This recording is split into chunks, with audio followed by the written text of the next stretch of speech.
Έλα, φύγε κότσα. Πάμε. Όχι, άστι. Γράφει το βίντεο.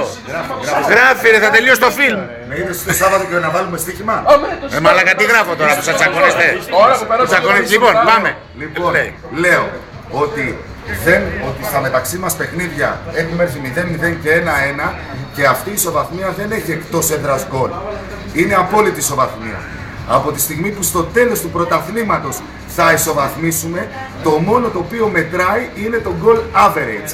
Εάν το goal average των ομάδων μας είναι ίδιο, μόνο τότε παίζουμε μπαράζ. Εάν υπερτερεί ένας από τους δύο, παίρνει το πρωτάθλημα στο goal average.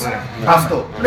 Συμφωνείς? Ότι δεν ισχύει αυτό. Εγώ βάζω 50 ευρώ στην κυρία συγκεκριμένα ότι σε περίπτωση ισοβαθμίας των δύο ομάδων θα παίξουμε μπαράζ. Δεν ισχύει τίποτα. Ωραία. Εσύ? Πάμε. Εγώ κρατάω τα λεφτά.